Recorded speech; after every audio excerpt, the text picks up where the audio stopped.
Você está na casa do Senhor, tem essa liberdade. Bom dia, povo de Deus. Bom dia. Paz seja convosco. Uma alegria recebê-los neste lugar. Gostaria de convidá-los a abrirem novamente a sua Bíblia no livro de Levítico, que a pastora leu, capítulo 21. Tá facinho, é Gênesis, Êxodo, Levítico. Capítulo 20. Levítico, capítulo 20.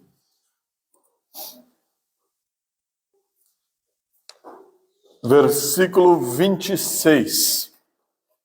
Eu quero me aproveitar dessa ministração. Deus abençoe. Os que acharam, diga amém. Amém. Sejam santos, pois eu, o Senhor, sou santo. Separei-os de todos os outros povos para serem meus. Amém. Podem se assentar. Glórias a Deus. Quantos estão animados em ouvir a palavra de Deus hoje? Amém. Isso faz toda a diferença. O aluno que vai para a escola disposto a aprender, ele tem um futuro brilhante. O aluno que vai para a escola por obrigação, ele tem um futuro, porém incerto. E vocês estão aqui hoje para aprenderem, para terem um futuro brilhante. Haja visto a palavra brilhante que foi falado a respeito do rosto daquele que se encontrou com Deus. Quando Moisés tem um encontro com Deus e Deus passa as leis a Moisés, quando ele chega para conversar com o povo, algo é notado, o rosto dele brilhava. E não é só pelo fato do brilho daquele rosto, mas também podemos trazer esse entendimento de que quando temos um encontro com Deus, quando aprendemos com o Senhor, a probabilidade é de estarmos brilhando, porque a presença de Deus, ela traz conhecimento, a presença de Deus traz alimento, e quando você está bem alimentado, tem conhecimento, as coisas que acontecem na sua vida, você não precisa driblar, você simplesmente aprende a confrontar, a resolver. É diferente quando o patrão tem um empregado que varre a sujeira para baixo do tapete. O patrão tem um empregado que, em vez de fazer o serviço com maestria, ele faz o suficiente para enganar o patrão, o suficiente para parecer trabalhador. Mas quando o funcionário é eficiente, ele sabe o que está fazendo, o funcionário resolve a situação, promove formas de que aquela situação não se repita, faz as coisas com alegria. Por que nós estamos falando sobre isso? Porque nós precisamos aprender que para Deus fazemos o melhor. E às vezes precisamos resolver algumas situações, não só driblar o pecado, mas eliminar o pecado das nossas vidas. Não receber uma migalha, um pouquinho da vitória, mas receber a bênção na batalha, ser abençoado com a vitória completa. Deus te proporciona isso através do entendimento, conhecimento da palavra. Então, ainda dentro da palavra, não estou abrindo um parênteses, eu quero que aí, assentado, você feche os seus olhos e nós vamos pedir ao Senhor que Ele possa nos ensinar como aqueles que querem ser alunos brilhantes diante do seu Mestre. Papai querido, oramos ao Senhor, porque sabemos que toda capacidade de entendimento espiritual, cognitivo, vem do Senhor. Abrimos o nosso coração e a nossa mente dizendo: Espírito Santo, ministra uma palavra transformadora em nossos corações, para que possamos ser, para a sua glória, filhos brilhantes. Que possamos ser, para a sua glória, daqueles que aprendem e realizam e rumam ao céu, sempre crescendo de fé em fé, de glória em glória, até o dia que estaremos contigo como varões perfeitos. Mas até então, Senhor, nesta terra, dá-nos a sabedoria vinda da Tua palavra para sermos transformados e transformadores, abençoados e abençoadores. Assim clamamos. Pai, também me coloco diante de Ti declarando para o povo, Senhor, que eu não tenho nada de mim, que as minhas palavras não serviriam se não for o Senhor ministrando em meus lábios, não serviria como alimento se o Senhor, ó Espírito Santo, não ministrar em nossa mente e coração. Portanto, abrimos, Senhor, agora os nossos corações, usa-me, Senhor, para a Tua glória e que possamos ser abençoados com os Seus manjares em nossa vida, em nome de Jesus. Amém. Amém. Glórias a Deus.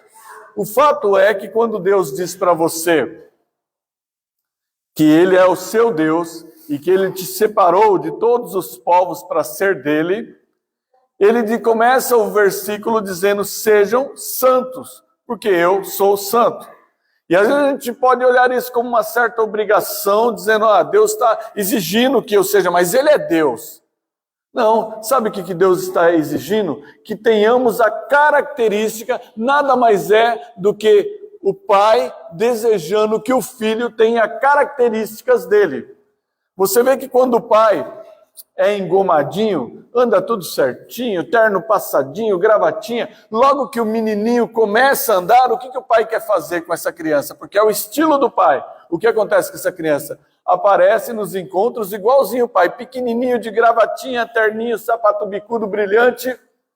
Mas quando o pai é mais para um lado playboy, usa um jaquetão, um bonezão bonito, o que acontece com o filho? Quando o menininho aparece em público com aquele tênis chamativo, o jaquetão igual do pai, a bombeta, ou o boné, ou o chapéu, vamos voltando às idades para falar sobre, né? Porque o pai tem prazer que o filho tenha a característica dele. Pode ser que lá na frente mude, mas o pai está ensinando para que aconteça igual. É isso que Deus está falando quando Ele diz que sede santo porque eu sou santo. O pai está dizendo assim: eu sou assim, você precisa ter a minha característica. E Deus não pede nada para nós que não possamos fazer. Mas o que a gente precisa entender profundamente, quando estamos querendo ser alunos brilhantes, é que nem tudo na vida é fácil.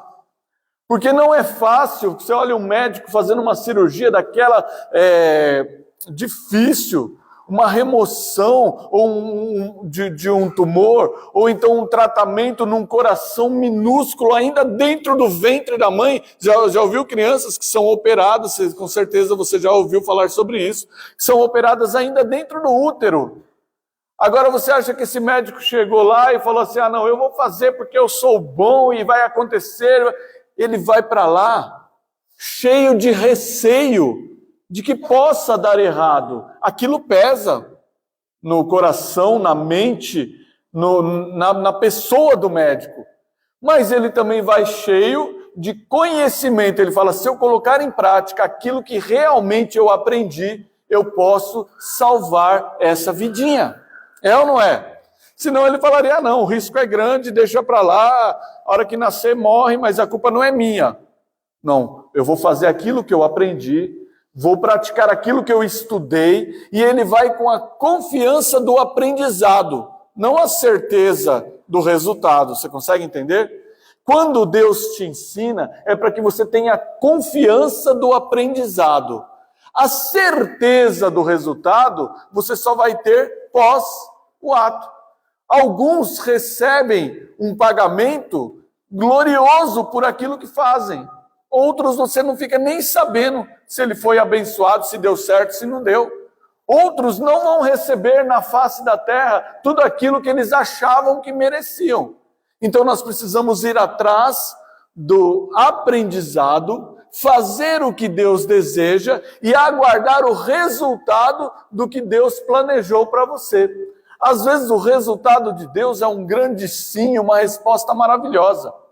Às vezes o resultado é um grande não, mas isso também colabora. A Bíblia diz: todas as coisas colaboram para o bem daqueles que amam a Deus. Agora, quer ver coisa difícil? É quando você faz tudo certinho e não houve resposta de sim e de não, porque o esperar, ele corrói.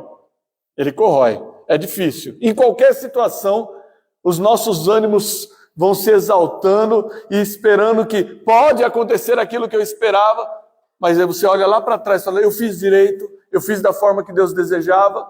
Se não fez, sabe que se acontecer errado foi culpa sua. Mas e quando você fez? E quando você se preparou? E quando você orou e Deus não respondeu nada ainda?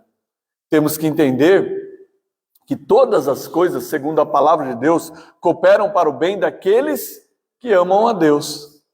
Mas certamente o pagamento virá. Alguns vão receber em vida e na face da terra aquilo que fez. Outros vão receber em vida e também os seus acréscimos lá na vida eterna. E outros vão receber a paga do seu erro, do seu pecado, no corpo. Ou, além do corpo, na vida eterna sem Cristo Jesus. Mas a gente vê que aquilo que você come gera resultados no físico que você tem. É assim ou não é? Se eu me alimento muito bem todos os dias da minha vida, por quanto eu conseguir de miojo, o que vai acontecer? Vai morrer. Vai ter um pico de pressão, uma gordura no fígado, vai ter alguma coisa que não vai dar certo no final das contas. Mas se você tem uma vida regrada, alguns que fizeram tudo o que queriam vão embora aos 18, 19, 30. E aquela velhinha que você fala, nossa, como fui tão longe, vai ver a alimentação dela lá atrás. Tudo do melhor, do natural. Então, aquilo que você coloca para dentro do seu ser enquanto cristão, na sua vida espiritual, aquilo é que vai definir a sua força, o resultado. Mas uma coisa é certa, o pagamento, ele vem por aquilo que você fez por amor ou o que você fez por troca. E a diferença do servo para o empregado é que o empregado faz a troco do salário. E o servo, ele faz por amor. O salário é um resultado do amor que ele exerceu. Você é servo ou é empregado do Senhor? Servo. Nós servimos ao Senhor. E o resultado vai vir. Se você trabalha por comissão, o seu ânimo tem que ser pequeno ou grande? Não. Muito grande, muito grande. Porque se você depende de comissão, não adianta falar assim, hoje não tenho pressa para chegar no serviço não, tem greve mesmo, eu vou devagarzinho, eu chego lá 1 hora, daqui a pouco já está na hora de voltar, eu vou explicar, eles vão entender que eu fui trabalhar a pé, então... Agora, se você é comissionado e está de greve, e você chama o Uber, o negócio fica só girando, trocou de motorista, trocou de motorista, trocou de motorista, aí você pega e entra em desespero, você vai de bicicleta, vai a pé, vai correndo, vai de algum jeito, mas você chega logo, porque você depende de levantar um dinheiro para a empresa, para que você levante uma comissão para você. Portanto, se você vai receber o seu salário, então é melhor que o seu ânimo seja grande, muito grande, bem grande, porque certamente tudo aquilo que você faz tem um pagamento. Provérbios 14, 14. Diz assim, os infiéis receberão o devido pagamento pela sua conduta. Essa é a primeira parte do versículo. Está aí a hora ruim daquele que não fez nada. Chega o dia do pagamento e ele trabalha com comissão. Todo mundo trabalhou, ele enrolou. Todo mundo correu atrás, ligou para o cliente, ele ligou e desligou, e entre uma ligação e outra ele demorou 500 anos para ter ânimo de ligar novamente. Ou o cliente foi atrás dele no balcão, todo mundo atendeu bem, quando chegou na vez dele ele falou assim, não tem. Ele podia ter dito, não tem esse, mas eu tenho um outro que é similar e que você vai gostar também. Mas não, deixa passar, eu não estou afim, eu não gosto de gente, sou vendedor, mas não gosto de gente. Já viu isso aí? Ou você nunca foi maltratado num comércio? Quando chegar, aí você acha que você saiu de lá irritado e que vai ficar por isso mesmo. Não vai ficar, porque no final do mês, a compra que você não fez pela incompetência do vendedor vai pesar nas contas dele. Porque todos vão receber um salário adequado e ele vai receber um salário digno. digno da preguiça dele. Por que nós estamos falando sobre isso? Porque a Bíblia diz assim, os infiéis receberão o devido pagamento por sua conduta. Trabalhou de forma infiel, vai receber infiel. E isso serve para a vida física, vida financeira, vida amorosa, né? Vida familiar. O pai não dá atenção para os filhos, não dá atenção para a esposa não dá para o marido, e depois reclamam que o lar está desabando. Mas nunca um tem tempo para o outro. Ou o pai que leva a vida relaxadamente, quando o filho pisa na bola aos 19 anos, ele quer trazer o filho pelo pescoço para a igreja, mas quando era pequeno não se importava com isso. A conduta gera resultados. Porque nós estamos falando o que nessa mensagem? Que por amor ou por troca, o pagamento virá. E um pagamento que vai acontecer tanto na vida física, nesse mundo presencialmente, quanto na vida eterna. Provérbios 14:14 diz na primeira parte que o pagamento vai vir para aquele que é infiel. Mas continua assim, mas o homem bom será regiamente recompensado. Então Deus não está falando só, você vai dar tudo errado, você não é bom, mas Deus está falando, se você for bom, você vai ser amplamente abençoado, regiamente recompensado. Deus está falando, a coisa vai ficar boa para aqueles que são bons. Quem planta amor, recebe amor. Nem sempre da mesma pessoa que plantou, porque a pessoa, não, eu plantei amor, vai lá e trata bem, recebe uma chapuletada, sai chateado, mas no dia que você está chateado em outro local, em outra ocasião, Deus promove uma pessoa que você nem imaginava para demonstrar o amor que você precisa naquele momento, porque certamente aquilo que você plantou por troca ou por amor vai vir. Mas tem uma diferença. Quando você faz só por troca, você é o funcionário. Quando você faz por amor, você fica repetindo na funcionário do mês. Deus olha lá no céu e tem um monte de quadrinhos esperando para colocar o teu nome lá, funcionário do mês. E às vezes passa 1 mês, 2 meses, 3 meses, 2 anos, 3 anos, 10 anos, e nunca teu nome vai para aquela parede, porque precisa ser por merecimento. Tem coisa que nós deixamos de fazer e reclamamos quando deixamos de receber. Se nós vamos receber o pagamento pelo que fazemos, então vamos fazer de tudo para receber um bom pagamento. Se você vai depender de comissão, então corre atrás para ser o melhor possível. 2 Coríntios 5, 9 e 10, e aí, pastor, você está falando isso por causa do meu trabalho? Não, estou falando isso porque a nossa vida na face da terra, ela vem e passa.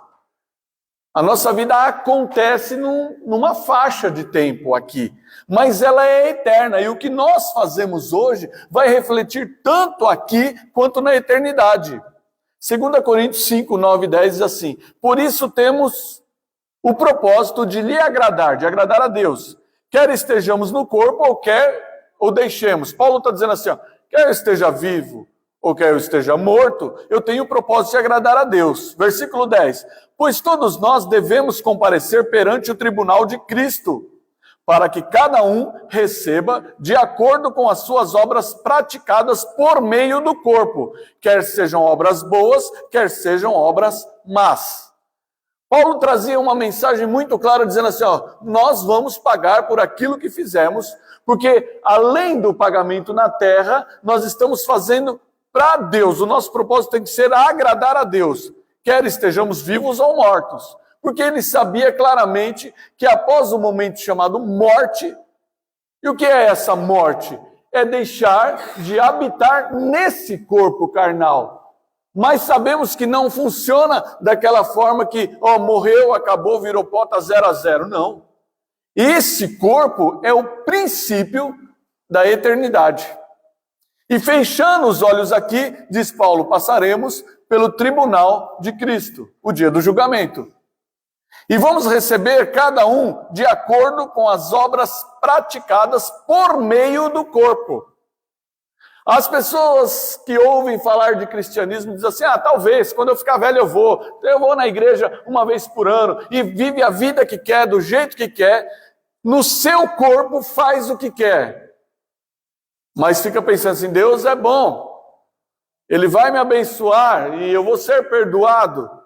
Mas quando chegar no julgamento, você não vai ter que apresentar obras diferentes. Você vai apresentar as obras que foram feitas através do seu corpo, do seu ânimo, da sua vontade, dos seus atos de bondade ou atos de maldade. Porque diz, quer sejam obras boas ou más, são essas que serão apresentadas no tribunal de Cristo.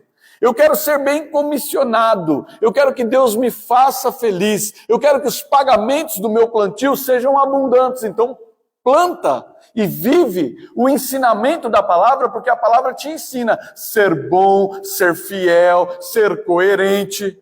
Aí você vai ter uma colheita adequada. Provérbios 16:32 faz um comparativo.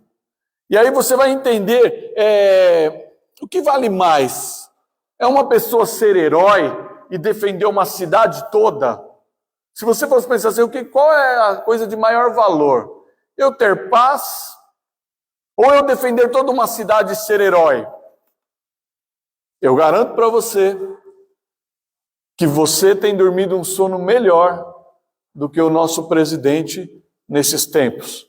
Defendendo um país inteiro e deve ter uma noite complicada de sono, porque está se esforçando para ser o herói da nação, e aí isso tira-lhe a paz.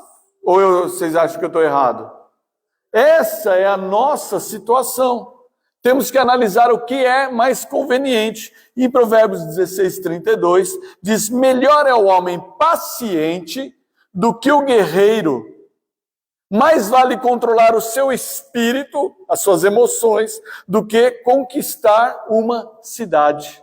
Olha que interessante, Deus pega o herói e aquele que consegue se controlar a si mesmo, controlar-se a si mesmo, que consegue controlar as suas emoções. Ele fala, mais vale aquele que controla as emoções do que aquele que se torna um herói, que conquista uma cidade. Porque o que conquista uma cidade, ele chega no reino, ele é aplaudido, o rei o presenteia, mas na próxima guerra vão esperar dele a mesma coisa.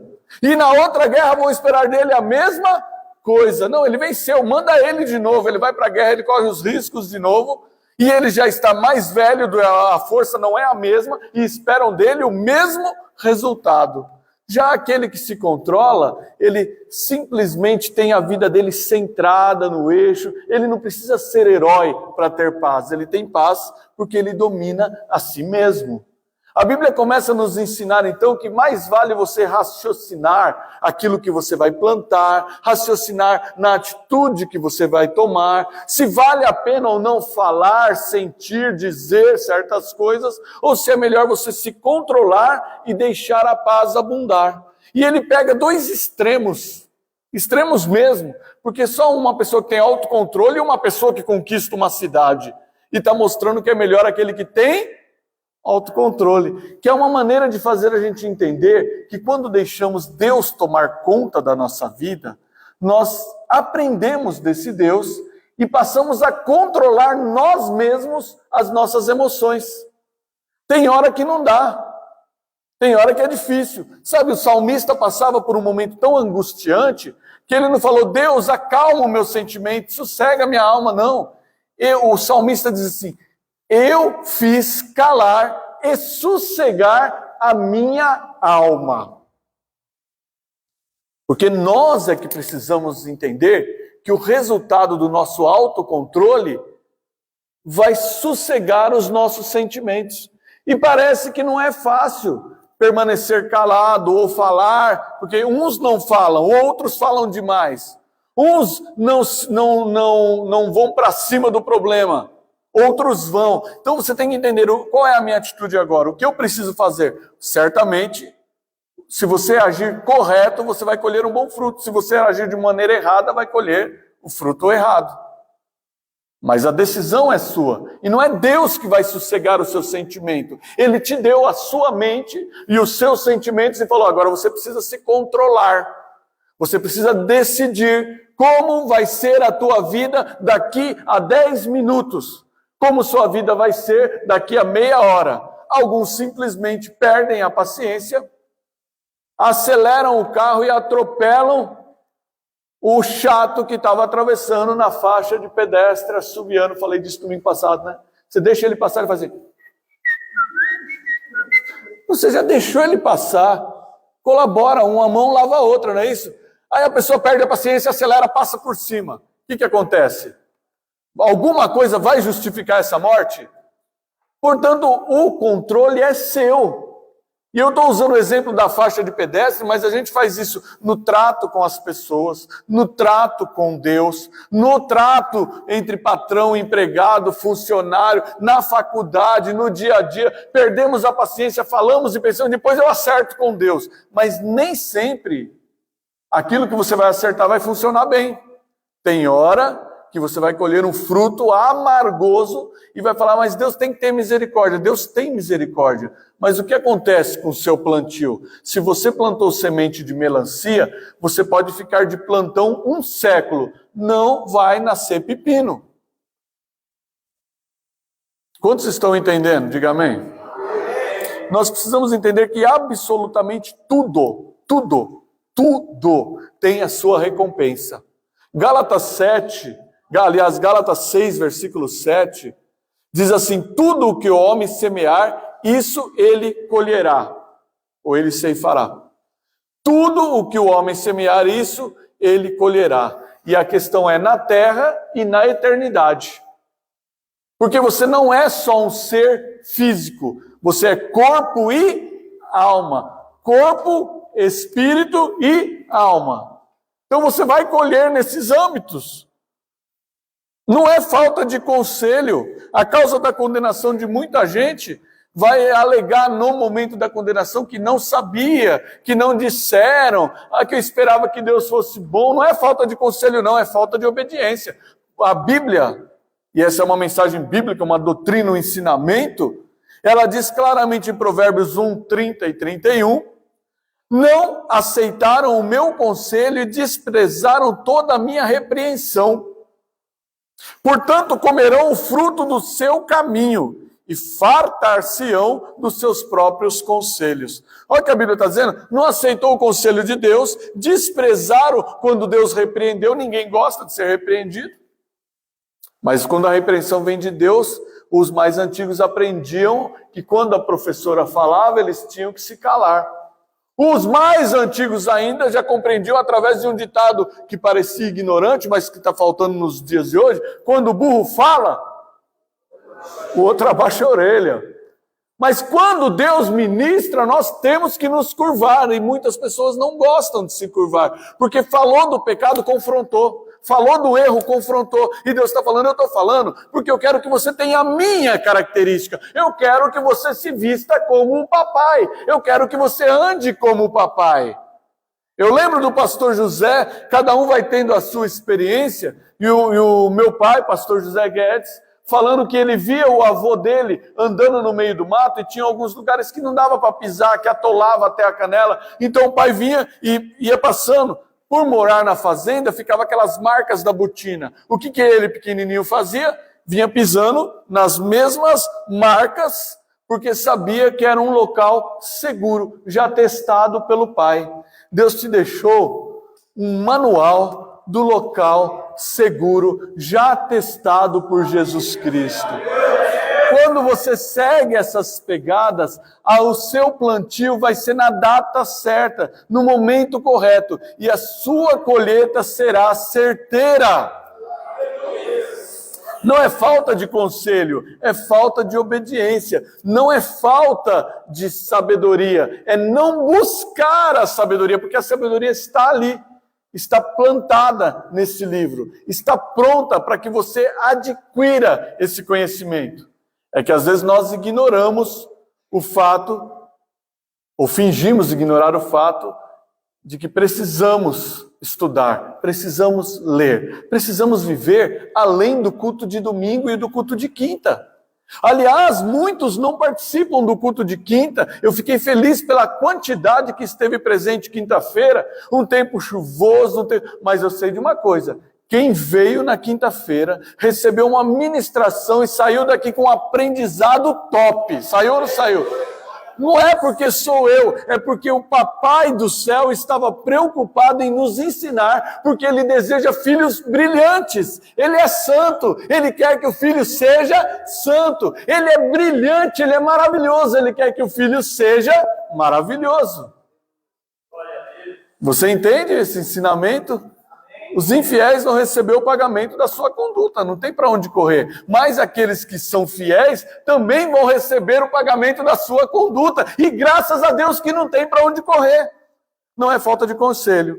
Não aceitaram o meu conselho, desprezaram a minha repreensão. Portanto, vão comer do fruto do seu caminho. É sim, sabe o quê? Uma questão de escolha. O pagamento é certo do que você fez, por troca ou por amor. É fato que você vai receber. Você fez por troca, por interesse, você vai receber. Mas é diferenciado daquele que fez por amor. Lá, sendo questão de escolha, você vê em Provérbios, capítulo 1, 33, você não vai falar, o pastor vive dizendo que é uma questão de escolha. Não é não. Já está tudo programado por Deus. Não, é uma questão de escolha. A Bíblia está dizendo. Provérbios 1, 33, mas o que me der ouvidos... O que significa me dar ouvidos quando Deus fala? Aquele que escolher escutar. Mas o que? Esse o que está dizendo que vão ter aqueles que escutam e aqueles que não escutam. É uma questão de escolha ou não é? Mas o que me der ouvidos habitará em segurança e estará livre do temor do mal. Olha que promessa gloriosa.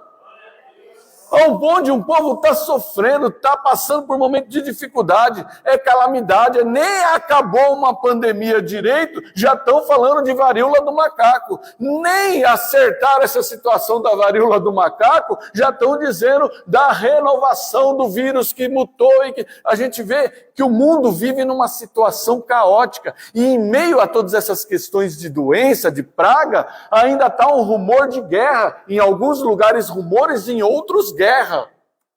É uma situação do mal imperando em diversos aspectos, de crianças que nascem sem cérebro, acéfalos, por conta da picada de um inseto miudinho. A culpa do Zika vírus. E aí o que acontece?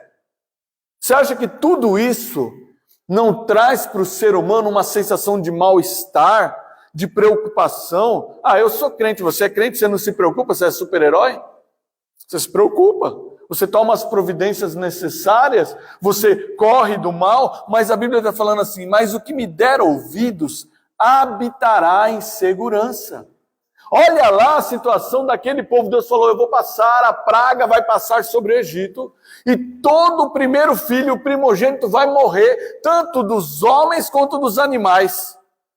Mas orientou o povo de Deus a sacrificar um cordeiro, e passar, pegar lá uma brocha, uma mão, e passar no umbral da porta, no batente, na parte de cima, no umbral, nos umbrais da porta, no batente daquela porta. E naquela noite passa então o anjo da morte recolhendo, por determinação de Deus, todos os primogênitos. Mas o que acontece quando passa em cima da casa de Faraó? O filho dele era príncipe. O que aconteceu com o filho de Faraó? Morreu. Mas e aquele cavalo, que era um cavalo especial, um alazão, que eles mandaram importar das Arábias e entregaram lá para o rei? O primeiro filho daquele cavalo com aquela égua, o que aconteceu com ele?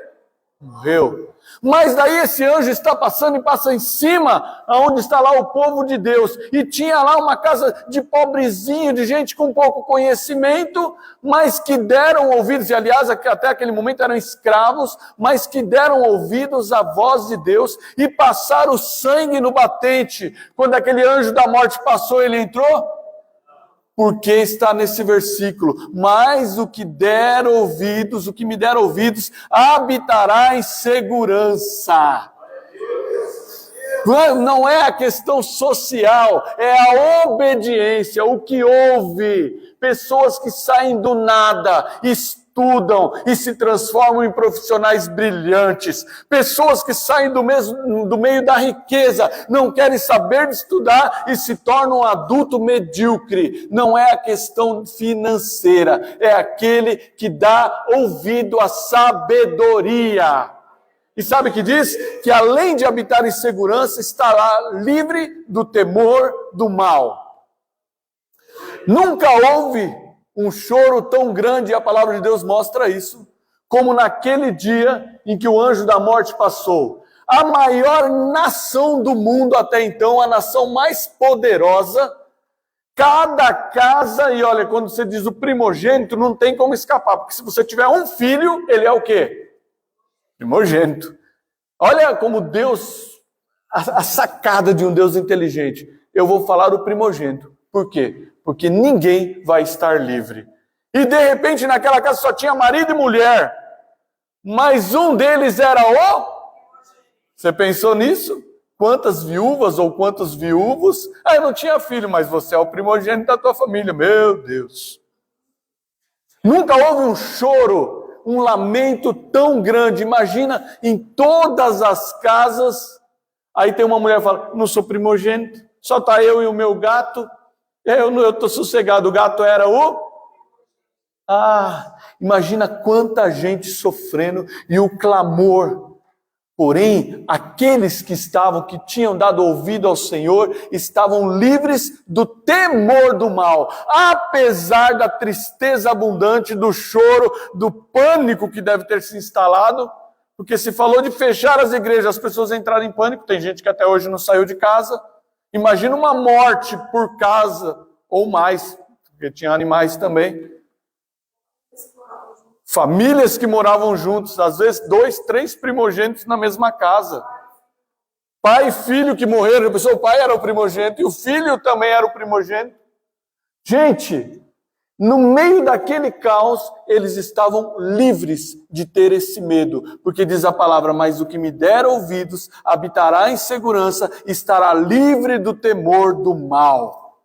A palavra de hoje está te ensinando que a paga virá, se você fizer por troca ou por temor. Mas que quem faz por temor tem um futuro brilhante. Romanos 6:23 diz assim, porque o salário do pecado é a morte. E aí a pessoa fala assim, mas que Deus é esse? O salário do pecado é porque Deus não ama o pecado. Deus ama o... Mas quando o pecador se arrepende, ele passa a ser chamado filho de Deus. Aí a questão de ser filho muda tudo, vai andar igual o papai. O papai tem, você vai ter também. O papai vai comer esse lanchão de pernil aqui, come também que você vai gostar. Não é assim? Tem que ter a cara do pai. Romanos 6:23 diz que o salário do pecado é a morte, mas o dom gratuito de Deus é a vida eterna, por Cristo Jesus, o nosso Senhor. Deus está falando, eu tenho um dom abundante, que é para você viver bem aqui e bem lá. Mas mesmo que você não viva bem aqui, e pode acontecer, basta você olhar a vida de Paulo e você vai entender o que eu estou dizendo, você tem garantido uma eternidade com Cristo. Você serve a Deus por amor ou por troca? Porque nem sempre o pagamento vai vir aqui na terra, não. Se for por troca, você pode desanimar. Abel, exemplo. Nasceu no Jardim do Éden. Filho de Adão e Eva. Nem sei se nasceu no Jardim do Éden, nasceu depois, fora do Jardim do Éden, né? Nasceu fruto de um casal que foi gerado no Jardim do Éden. Sabendo de todas as maravilhas de Deus, ele aprendeu e ofereceu a Deus o melhor da gordura, da carne, como Deus queria. Porém, qual foi o pagamento de Abel aos olhos humanos? O irmão dele foi lá e matou ele. Mas ele fez o que era certo e morreu. Não tem ninguém mais feliz no mundo todo e em toda a criação como Abel. Sabe por quê? Porque ele é o cara mais antigo no reino dos céus. Ele está curtindo há mais tempo que todo mundo. Ele está junto do Senhor numa eternidade. Se você chegar lá agora e vai viver um X, a sua eternidade, a dele começou muito antes. Ele fez o que devia ser feito, ele recebeu a paga de Deus. Deus falou, então você faz o seguinte, você vai ficar aí, seu irmão é muito zoião, vem morar comigo, que você não precisa ficar com seu irmão não. E deixou o irmão dele, matou ele. Se nós olharmos assim, mas ele fez certo e ele morreu. Deus falou assim, não, ele fez certo e veio morar comigo. Você já pensou nisso? Enoque não é pelo que os outros veem, não é pela nossa régua, é pela régua de Deus. Enoque andou com Deus, e Deus falou assim, então Enoque, está aqui esse baú de ouro, está aqui essa coroa, você vai curtir agora, todo mundo vai ver que você anda comigo. Foi o que aconteceu? Enoque andou com Deus, e diz a palavra que Deus o tomou para si. Deus falou assim, você anda muito, você tem muita cara do papai, não dá para você ficar no meio desse povo não, vem comigo. E Deus o levou em vida, foi transladado. Enoque andou com Deus e Deus falou, não dá para você viver aí, vem viver comigo a eternidade. Enoque é um cara feliz. Você tem que entender que quando você faz a vontade de Deus, o pagamento vem. A diferença é se você faz por amor ou por troca, mas vai vir o pagamento. Sansão, olha aí, não é pelo que as pessoas veem, mas também não é pelo seu bel prazer, não é pelo lazer pessoal. Sansão foi agraciado com uma força, mas Deus fez um acordo com ele. Não vai passar navalha na tua cabeça, você é nazireu, você é separado de Deus. E era separado de Deus, era para dar o exemplo, era para plantar sementes de acordo com aquilo que ele foi criado. Mas Sansão nasceu para ser uma flor e virou uma erva daninha. Nasceu para ser um fruto e virou uma erva daninha. Ele começou a fazer aquilo que lhe dava prazer. Ele começou a flertar com prostituta. Ele começou a contar segredos aos pouquinhos. Ele começou a brincar com a força dele. E Deus tinha separado para ele. E a paga, ela vem. O pagamento, ele vem. E o que acontece com Sansão? Podia ter tido uma vida longeva. Acabou tendo, no final da sua vida, os olhos perfurados, a perda da sua força, e o pouco de força que Deus devolveu serviu para ele matar o inimigo e também morrer. A paga vem no corpo e na eternidade. E nós precisamos pensar nisso. Não é um pagamento que vai mostrar para todas as pessoas. Ou por acaso, quando você recebe seu olerite na empresa, você vem e fala para sua mãe, para o seu pai, para os seus irmãos, às vezes ainda assim. Aí você bate, toca a campainha do seu vizinho e fala assim, vim aqui te mostrar o meu olerite, é isso que você faz? Muitos nem para pai, mãe, esposa às vezes faz. Não é o que os outros veem do que você recebe, é o que você sabe que você merece receber. O apóstolo Paulo, ele teve sucesso na vida espiritual. O pagamento das ações pode ser mínimo ou macro. Pode receber um pagamento gigantesco, um pagamento vai depender da sua ação, mas ela vai correr para a eternidade. E o seu pagamento não pode limitar a tua fidelidade. Eu já vi. Eu estou falando que eu vi. Estava na mesma igreja. A irmã chegou para o pastor e falou assim, eu vou para Macumba, eu vou servir o diabo, porque ele dá o que eu quero. Aqui na igreja eu ainda não recebi. Essa foi a declarada. E os que fazem pactos e declaram que fizeram pactos a troco de sucesso, de dinheiro, de fama, de mulher, de um monte de coisa. É uma decisão. Paulo sabia que ele ia levar para a eternidade dele os pagamentos, mas ele não saía mostrando para todo mundo, eu não recebi, eu recebi pouco esse mês, por isso eu estou assim, eu recebi muito esse mês. Sabe que Paulo fez as suas viagens de pregação e ele teve sucesso enquanto missionário. Mas o que acontecia na vida de Paulo? Ele só fazia inimigo. Onde ele passava, ele arranjava um inimigo. Uma hora era o rei, outra hora era o soldado, outra hora era o carcereiro, outra hora ele estava lá, o cara era até amigo dele, mas o rei mandou açoitar, ele açoitava. O governador mandou açoitar, ele era açoitado. Mandou prender pelo pé e pelo braço, ele era preso. Que paga é essa? Trabalhando para Deus, pregando, sendo exemplo, apóstolo. Foi lá, teve um encontro com Cristo, Cristo se apresentou a ele. Aí ele falou, então eu vou de barco para pregar em tal cidade, naufragou. Foi uma segunda vez para uma outra cidade, naufragou. Foi uma terceira vez, naufragou nas águas geladas. Saiu de lá tremendo. O povo da ilha de Malta recebe Paulo e Paulo está lá tremendo. E eles falam, vamos juntar graveto e vamos fazer um fogo para aquecer esses que sobreviveram. Que Deus tinha falado para o Paulo, pode falar que vai todo mundo sobreviver. 3 naufrágios, isso aí é um pagamento bom aos nossos olhos? Para alguém que está servindo a Deus? Também não foi pagamento bom. O melhor homem da face da terra era o verbo, se transformou em carne, recebeu chicote, coroa de espinho, e a gente quer mais que ele. E nem fez 1% do que ele fez. Deixa que ainda que aqui nessa vida você não se sinta o rei, lá em cima o Senhor falou, te darei a coroa da vida. E Paulo junta um monte de graveto para ajudar, porque ele era um homem ativo. Ele podia ter falado, não, eu sou a vítima, pega aí as madeirinhas que eu também preciso me aquecer. Ele foi pegar também. Sabe o que aconteceu? Uma víbora ali grudou na mão Esse é pagamento? Ele estava indo pregar, o navio afundou, ele era preso naquele navio. Ele podia falar, se eu morresse, igual Jonas, bocudo, preferia morrer. Mas Paulo não, Paulo queria fazer a vontade de Deus. A diferença entre receber a paga do servo e do funcionário. Jonas era funcionário, Paulo era servo. E ele chacoalha aquela cobra em cima do fogo, porque a cobra, quando sentiu aquecer, soltou. E todo mundo falou, certamente esse cara é homicida, ele fez alguma coisa muito problemática, Deus não deixou ele morrer afogado no naufrágio, vai morrer do veneno. E ficaram esperando que Paulo morresse. Mas o pagamento do servo é assim, Deus faz como ele quer. O veneno não teve efeito sobre a vida dele, e ele seguiu pregando o evangelho. Você acha que a pregação do evangelho, às vezes não vale tudo isso? A gente olha assim, não vale tudo isso não. Naufrágio, chicote, açoite, algema, sendo condenado e levando de lugar em lugar. Mas o resultado para Paulo foi incrível. A perseverança dele abençoou pessoas.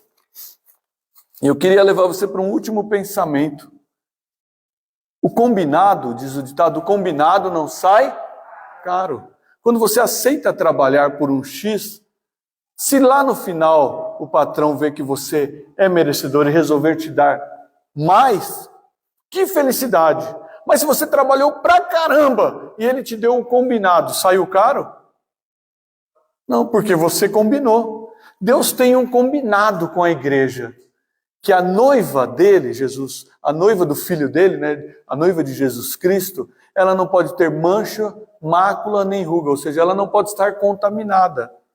E ele falou assim, que vocês vão vir aqui comemorar esse casamento, a igreja com Cristo Jesus, e ele chama de bodas do Cordeiro, a festa que haverá nos céus, 1000 anos de festa para você aproveitar mesmo.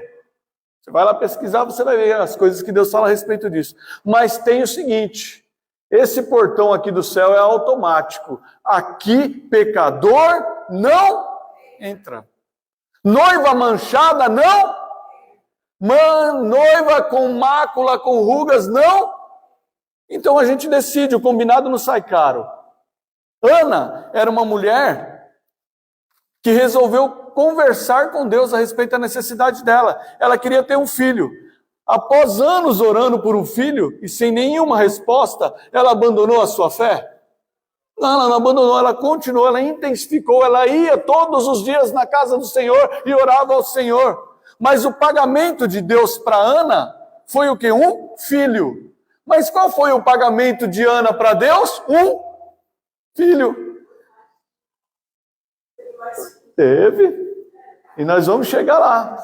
Quando você faz um acordo com Deus, cumpra a sua parte, porque Deus cumpre a dele. Ela falou, Senhor, eu quero muito um filho, eu não posso ter um filho. E Deus falou, tudo bem, eu vou te dar. Ela falou, mas se você me der um filho, Senhor, eu vou dar ele para o Senhor. E levou Samuel e foi um dos maiores homens de Deus na face da terra. Foi criado ali, porque Ana devolveu o pagamento ao Senhor. Ela fez um acordo, combinado não sai caro. Sabe o que acontece na história de Ana? Depois de Samuel, de uma mulher que não podia ter nada, ela ainda teve 5 filhos. Quem não tinha descendente nenhum, passa a ter os descendentes, uma diferença na face da terra. Porque a mulher que não tinha filhos, ela era desprezada pela sociedade. Então ela podia falar de boca cheia, eu tenho 6 filhos. Nosso Deus é fiel. Hoje, se eu falar, eu tenho 6 filhos, a pessoa fala, misericórdia. Mas naquela época não era assim. Naquela época precisava povoar a terra. Quem não tinha descendentes passa a ter uma vida de vitória. Um dia Ana estava orando no templo e prometeu algo a Deus. Que ela ia dedicar aquele filho a Deus. E Deus deu. E ela cumpriu a promessa dela. Sabe o que acontece? A gente entrega o coração ao Senhor Jesus e vira um funcionário à base de troca. Senhor, eu vou fazer porque o Senhor vai dar. Faça por amor. Pague os seus votos com Deus. A Bíblia diz o que você deve dar, como você deve dar, como você deve ser, como você deve servir. A Bíblia fala. É você que vai decidir se você vai ter vida abundante ou não. Mas não é pelo que vem também. Pode ser que seja igual Paulo. É naufrágio. Agora tem uma coisa. Paulo está lá em cima. E eu acho que até agora não terminou a fila das pessoas que querem abraçar Paulo. Porque Paulo era um servo amado. tem fruto, tem fruto. Pensa numa pessoa que tem fruto. Eu, você, a igreja de hoje é fruto do trabalho de Paulo, dos moldes que Paulo ensinou. Quando você não estiver vendo, a sua geração continuará sendo abençoada, porque você plantou de forma adequada. Quantos creem que o bom plantio dá bons frutos? Mas para plantar bem, é necessário plantar na data certa, no tempo certo, no solo certo, passar os agrotóxicos ou aquilo que substitua de forma certa. Vai lá, despeja um vidro de veneno, fala, isso aqui mata cupim, vai, põe um vidrão, pô, nunca mais nasce cupim aqui, não nasce nem a árvore. Tudo tem a forma certa. E a tua forma certa está registrada nesse manual. Que Deus te ilumine para que tenhamos todos uma vida abençoada. Amém. Glórias a Deus.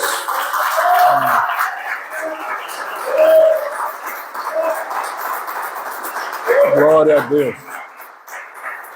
Eu quero orar com você no sentido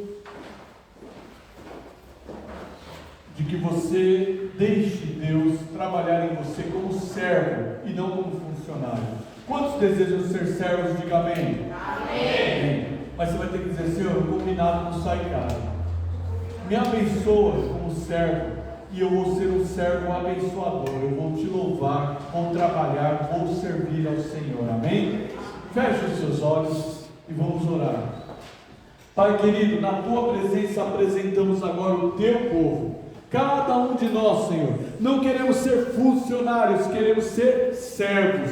Queremos plantar no momento certo e agir da forma certa para ter a colheita abençoada. Independente do que as pessoas veem, Senhor, o nosso íntimo quer ser abençoado por Ti. Queremos ter a certeza da salvação, da vida eterna, do caminhar contigo, do ser abençoado, de ter a cara do Pai. Sabemos que o Senhor, ó Pai, é brilhante e queremos ser brilhantes também, porque desejamos andar como o Senhor andou, desejamos ser santos como Tu és santo e foi lido neste lugar. Assim, Senhor, clamamos para que a Tua bênção repouse sobre os Seus filhos em forma de sabedoria, repouse sobre os Seus filhos para que eles saibam como agir, onde agir e da forma de agir. Que o Senhor dê sabedoria para que possamos ser, Deus, diferenciados para a Tua glória, mas também para a alegria dos nossos corações. Assim ministramos a bênção sobre todos os que aqui estão, Senhor. Ministramos a Tua vitória. E segundo, Senhor, a Tua palavra em 2 Coríntios 13:14, que a graça do Senhor Jesus Cristo, que o amor de Deus e a comunhão do Espírito Santo seja com todo esse povo, hoje e para todos sempre. Amém. Você foi abençoado?